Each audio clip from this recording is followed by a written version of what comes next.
Good afternoon, Cross Timbers. Today is Tuesday, May 1st, 2012. This is Texan TV News, a product of the Texan News Service, and I am Sharon Trimble. In today's news, Tarleton graduate brings colorful creations back to the Cross Timbers Fine Arts Council.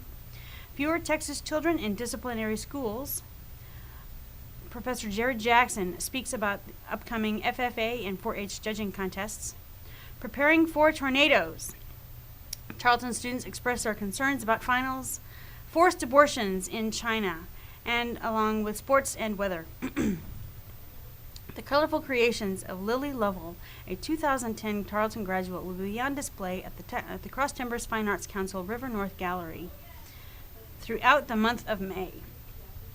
According to the Empire Tribune, less than 2 years after graduating from Tarleton State University, Lily Lovell is coming back to the Stephenville area to show off her work.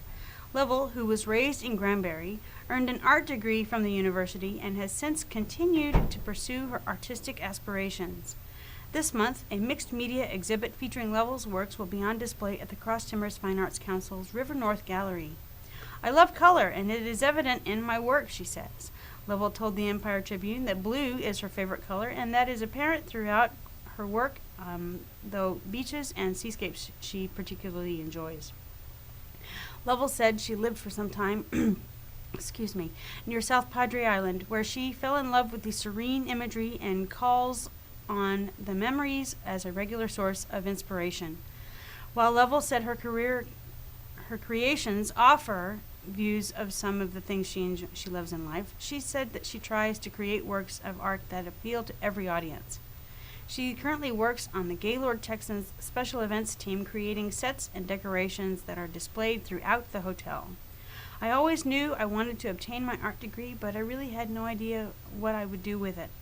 I knew I could make a living selling my art, but the Gaylord is more than I imagined," she said. "It has allowed her to implement many of the techniques she learned at Tarleton and at the same time learn new ones." The Lily Lovell exhibit opens Tuesday at the River North Gallery, which is located at 204 River North Boulevard. An artist reception will be held from 6 to 8 p.m. on Saturday, May 19th. From the Associated Press, the number of Texas children in schools for those expelled for disciplinary problems declined by nearly 40% over 5 years. So says a top juvenile justice official on Monday. Juvenile Justice Alternative Education Programs, or schools for students expelled from their home districts, currently operate in 27 counties that include hundreds of school districts and 3/4 of the state's juvenile population, so says Sherilyn Townsend, Executive Director of the Texas Juvenile Justice Department. The number of students enrolled in those programs declined by 38% between 2006 and 2007 and 2010-2011 school years, respectively, Townsend said. The number of students sent to such programs for discretionary offenses or those where school district officials make judgment calls to expel fell by nearly half, while mandatory expulsions for offenses like bringing a gun to school fell 31%, she said.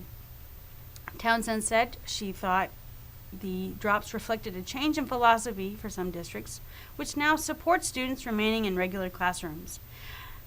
And now, here is Megan Lofton, along with Tarleton Professor Jared Jackson, to talk to us about Tarleton judging contests. Hello, Megan. Thank you, Sharon.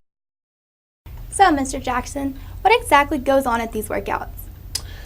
This coming Saturday is a state contest for the livestock and meat CDEs in College Station at Texas A&M University. We're providing workouts in terms of classes and feeder and slaughter cattle grading classes for our students to work out on and prepare for those contests. They're very competitive, and this contest will determine who goes on to nationals in Indianapolis. Okay, and how many people usually attend these? Typically between 400 to 500 students we'll have on campus that day. Okay, and why are students so eager to come to Tarleton? Well, no doubt that Tarleton has a very rich agricultural history.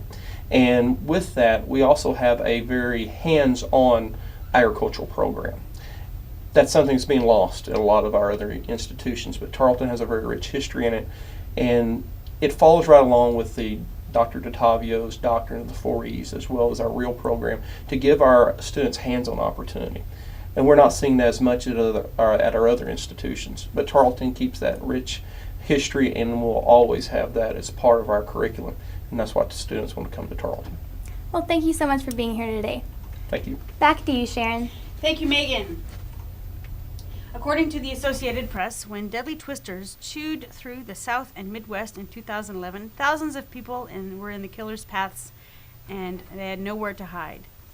Now, many of those families are taking an extra unusual step to be ready next time, adding tornado shelters to their homes. A year after the storms, sales of small residential shelters known as safe rooms are surging across much of the nation, especially in hard-hit communities such as Montgomery and Tuscaloosa in Alabama and in Joplin, Missouri, where twisters laid waste to entire neighborhoods. Manufacturers can barely keep up with the demand, and some states are offering grants and other financial incentives to help pay for the added protection and peace of mind. Tom Cook didn't need convincing when a 2008 tornado barreled toward his home in rural southwest Missouri. Cook, his wife, and their teenage daughter sought refuge in the bathroom, and it was not enough protection. His wife was killed, so Cook moved to nearby Joplin to rebuild, never imagining that he would confront another monster twister. But he had a safe room installed in the garage just in case. And now, here is some footage of Tarleton students expressing their concerns about finals.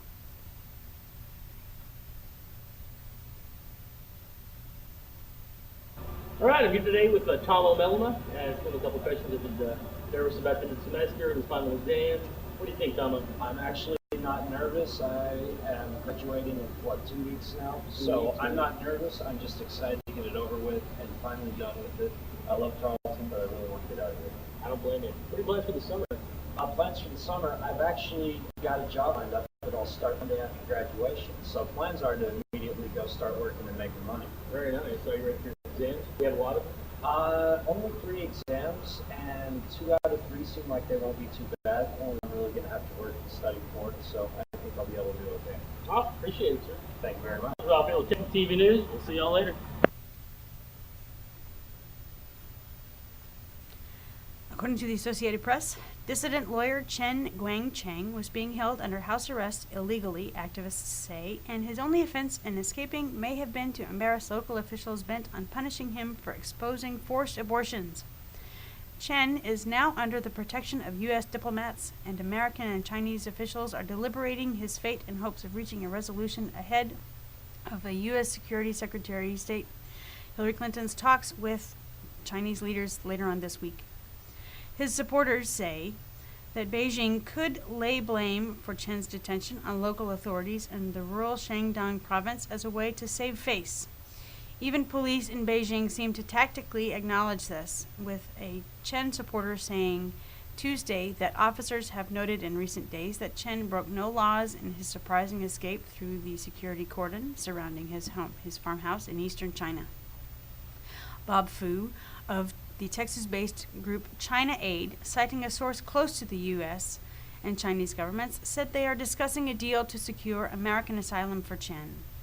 However, Chen's supporters have said he does not want to leave the country. The U.S. State Department has repeatedly refused to comment on the case. In the days since Chen reached the presumed custody of U.S. diplomats, security forces and officials have detained several of his supporters for questioning, including Beijing-based activist and Chen's friend Hu Jia. Hu Jia said that 2 police officers who questioned him in Beijing acknowledged that Chen, as well as 2 other activists who helped the blind dissident free his home in eastern China, did not act illegally. They are all free citizens, Hu was quoted to the police officers as having said, for them to come to Beijing and so on. There is nothing illegal about it. They are free to do so. They did not do anything wrong. They have no legal trouble. We just want to understand the situation and verify it. Beijing police had no immediate response to a faxed request for comment. Yu Darvish acknowledged it felt strange to face the Blue Jays. That did not stop him from shutting down their lineup. Darvish won his 3rd straight start. Mitch Moreland and Craig Gentry homered, and the Texas Rangers beat Toronto 4-1 on Monday night. Pitching against a Blue Jays team that reportedly pursued him when his rights went up for auction last December made Darvish a little uneasy as he took the mound. Honestly, it was kind of an awkward feeling because rumor has it that this was a team that might have posted for me and there was some chance that I might have played for this team, Darvish said through a translator. Facing the Blue Jays, they could have been my teammates. Toronto might have wished that on themselves that on this particular Monday night. Scratching out just 1 run and 4 hits in 7 innings against the Japanese sensation, it's the first starting pitcher in Rangers history to win 4 of his first 5 games. Blue Jays manager John Farrell said Darvish was outstanding and as good as advertised, while Rangers skipper Ron Washington called him electric. The weather for today will be partly cloudy with a high of 88 degrees and a low of 65 degrees. Today's still photos came from CNN.com, EmpireTribune.com, SetYourFreeNews.com, and LATimes.com. Today's broadcast was produced by Andrea Berry, Mike Daniels, and Rafael Sanchez. You can follow us on ustream.tv/user/Texan News Service. Don't forget to tell your friends about us and become a fan of Texan TV News. I'm Sharon Trimble.